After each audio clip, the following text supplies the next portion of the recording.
टिटवाळा येथील दळवीवाडा परिसरात सफाई कर्मचाऱ्यांना थेट गटारात उतरून मैल काढावा लागत असल्याचा धक्कादायक प्रकार समोर आला। याचा व्हिडिओ सोशल मीडियावर वेगाने व्हायरल होत असून अमृतसिद्धी रोड आणि सुगमुख सोसायटी परिसरातील क्रॉस गटारांची सफाई करताना कर्मचाऱ्यांना कोणत्याही अत्याधुनिक यंत्रसामग्रीशिवाय गटारात उतरावे लागल्याने त्यांच्या सुरक्षतेचा प्रश्न पुन्हा ऐरणीवर आलाय। या घटनेमुळे प्रशासनाच्या कार्यपद्धतीवर प्रश्न उपस्थित राहिले असून सामाजिक कार्यकर्ते जितेंद्र जोशी यांनी या प्रकाराबाबत तीव्र नाराजी व्यक्त केली आहे। आधुनिक तंत्रज्ञान उपलब्ध असतानाही सफाई कर्मचाऱ्यांकडून अशा धोकादायक पद्धतीने काम करवून घेणं अमानवी असल्याचं त्यांनी म्हटलंय।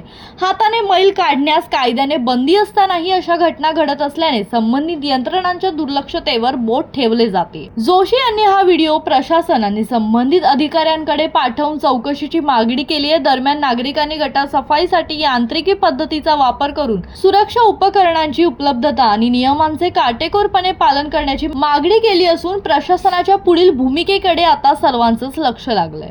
राहुल कांबळे, जनशक्ती कल्याण।